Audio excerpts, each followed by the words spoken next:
احمد بن حنبل کی حدیث ہے اور مسند احمد بن حنبل کی حدیث نمبر ہے 7464 اور 7465۔ حضرت سیدنا ابو ہریرہ رضی اللہ تعالی عنہ بیان فرماتے ہیں اور آپ کے جو شاگرد ہیں وہ ذکر کرتے ہیں کہ حضرت ابو ہریرہ رضی اللہ عنہ نے ان سے فرمایا کہ واللہ اللہ تعالیٰ کی قسم میں تم سب سے زیادہ نبی صلی اللہ علیہ وسلم کی نماز کے قریب ہوں، اس کو جاننے والا ہوں۔ اور اس کے بعد اللہ کے رسول صلی اللہ علیہ وسلم کے یہ صحابی فرمان لگے کہ رسول اللہ صلی اللہ علیہ وسلم کا طریقہ یہ ہے کہ آپ علیہ الصلوۃ والتسلیم نے جو خاص مشکل کا جو معاملہ ہوتا اس میں کیا کرتے، رسول اللہ صلی اللہ علیہ وسلم قنوت نازلہ کا اہتمام کرتے۔ تو حضرت ابو ہریرہ رضی اللہ تعالیٰ عنہ قنوت نازلہ پڑھا رہے تھے، تو قنوت نازلہ پڑھانے کے بعد اپنے شاگردوں سے فرمایا بخدا میں تم سب سے زیادہ نبی کی نماز کو جاننے والا ہوں۔ انہوں نے بھی قنوت نازلہ پڑھائی تھی۔ اور اس کے بعد اگلی حدیث میں حضرت سیدنا ابو ہریرہ رضی اللہ تعالیٰ عنہ تفصیل سے بیان کرتے ہیں، فرماتے ہیں کہ کان اذا اراد ان يدعو على احد او يدعو لاحد قنت بعد الرکوع، کہ نبی سرور عالم صلی اللہ علیہ وسلم جب کسی کے خلاف دعائے ضرر کا ارادہ فرماتے تو آپ رکوع کے بعد قنوت پڑھتے تھے۔ سمع اللہ لمن حمیدہ ربنا ولک الحمد کہنے کے بعد آپ کفار کے خلاف دعا فرماتے، دعائے ضرر فرماتے، اور اس میں آپ نے ان کفار کا نام لے لے کر دعا فرمائی کہ اے اللہ فلاں کو بھی فلاں کو بھی فلاں کو بھی، اور پھر اس کے بعد آپ علیہ الصلوۃ والتسلیم یہ دعا فرماتے کہ اے اللہ فلاں فلاں کو کفار کے ظلم سے نجات عطا فرما، انہیں ان کفار کے ظلم و ستم سے نجات عطا فرما۔ اے اللہ ان قبیلے کی، اس قبیلے کی جنہوں نے انہیں پکڑا ہوا ہے، ان پر ایسی قحط سالی مسلط کر جس طرح کہ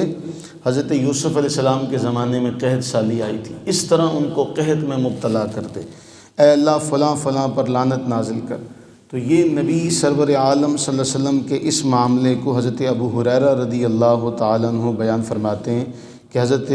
محمد مصطفیٰ صلی اللہ علیہ وآلہ وبارک وسلم کا یہ طریقہ رہا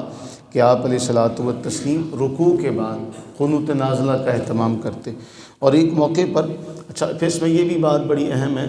صحیح بخاری، صحیح مسلم، جامع ترمذی احادیث کی تمام کتب میں یہ باب ہمیں ملتا ہے جس میں یہ ذکر ہے کہ رسول اللہ صلی اللہ علیہ وسلم نے کفار کے خلاف دعائے ضرر فرمائی،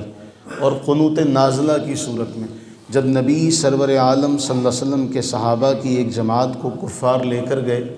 کہ جی ہمارے ہاں کوئی دین سکھانے والا نہیں ہے تو آپ انہیں بھیج دیجئے، تو اللہ کے نبی سرور عالم صلی اللہ علیہ وسلم نے اپنے صحابہ کی ایک جماعت بھیجی، لیکن معاملہ کچھ یوں ہوا کہ ان کفار نے انہیں دھوکے سے ان سب کے سب کو شہید کر دیا۔ تو نبی سرور عالم صلی اللہ علیہ وسلم کو جب یہ پتہ چلا تو آپ علیہ الصلوۃ والتسلیم نے ایک ماہ آپ نے ان کے خلاف دعائے ضرر کا اہتمام کیا قنوت نازلہ کی صورت میں۔ اور احناف کے نزدیک صرف فجر کی نماز میں دوسری رکعت میں، جبکہ امام شافعی رحمہ اللہ کے نزدیک اور دیگر کے نزدیک یہ ہے کہ وہ پھر باقی نمازوں میں بھی قنوت نازلہ کا اہتمام کرتے۔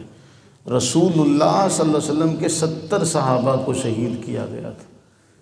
یہ ایسا ہی ہے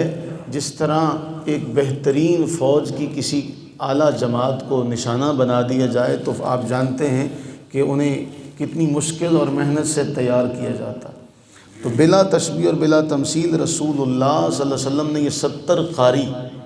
آخر یہ ایک دن میں تیار نہیں ہوئے ہوں گے، ان کے پیچھے کتنی محنت ہوگی، تو ان سب کو جو تیار کیا تھا انہوں نے دھوکے سے شہید کر دیا۔ تو نبی سرور عالم صلی اللہ علیہ وسلم نے پورا مہینہ، احادیث طیبہ میں آتا ہے کہ ظہر، عصر، مغرب، عشاء، فجر، پانچوں نمازوں میں آخری رکعت میں نبی سرور عالم صلی اللہ علیہ وسلم ان کے خلاف دعائے ضرر فرماتے، اور صحابہ کرام علیہم رضوان ان کے پیچھے آمین آمین آمین کہتے۔ پھر اس میں صحیح مسلم کے اندر ایک اور روایت ملتی ہے جس میں صحابی بیان کرتے ہیں کہ رسول اللہ صلی اللہ علیہ وسلم نے یہ معاملہ 1 ماہ تک کیا، پھر اس کے بعد ختم کیوں کر دیا؟ تو راوی بیان کرتے ہیں کہ جن کے لیے اللہ کے نبی علیہ السلام نے دعائیں مانگی تھی، اللہ تعالیٰ نے ان سب کو ان کی قید سے، کافروں کی قید سے چھڑا کر مدینہ طیبہ بھیج دیا تھا۔ ایک معاملہ یہ، اور دوسرا معاملہ قرآن کریم میں بیان ہوا، میں نے کئی بار آپ سے ذکر کیا کہ قرآن میں یہ آیہ مبارکہ نازل ہوئی، لیس لک من الامر شیء او یتوب علیہم او یعذبہم فانہم ظالمون۔ اے حبیب صلی اللہ علیہ وسلم، بے شک وہ ظالم ہیں لیکن ان کا معاملہ میرے اختیار میں ہے، میں چاہے تو ان کی توبہ قبول کر لوں، چاہے تو ان کو عذاب دے دوں۔ امام فخر الدین رازی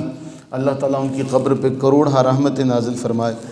امام رازی رحمہ اللہ یہاں بیان کرتے ہیں کہ رب تعالیٰ نے اپنے حبیب سے جو فرمایا اس کا منشا یہ ہے کہ اے حبیب، میری تقدیر میں لکھا ہے کہ یہ سب مسلمان ہو جائیں گے، یہ سب جتنے بھی کافر ہیں جن کے لیے آپ دعا کر رہے ہیں یہ سارے کیا ہو جائیں گے؟ مسلمان ہو جائیں گے۔ اب اگر آپ کی دعا قبول کر لوں تو میری تقدیر میں جو ان کا مسلمان ہونا لکھا ہے وہ ادھورا رہ جائے گا، اور آپ کی دعا قبول نہ کروں تو آپ محبوب ہیں، اس لیے اے حبیب آپ اس بارے میں خاموشی اختیار کریں۔ لیس لک من الامر شیء، آپ اس بارے میں کلام نہ کریں، آپ خاموشی اختیار کریں، اس لیے کہ یہ میرے ہاتھ میں ہے، چاہے ان کی توبہ قبول کروں چاہے ان کو عذاب دوں۔ اور پھر امام رازی فرماتے ہیں جو ان کی قید میں تھے انہیں نجات ملی تھی، اور یہ جتنے کافر تھے یہ سارے اسلام قبول کر چکے، انہوں نے اسلام قبول کیا تھا۔ تو اس لیے ہم نے چونکہ آج حدیث یہ پڑھی قنوت نازلہ کے حوالے سے، تو جس طرح حضرت ابو ہریرہ رضی اللہ تعالیٰ عنہ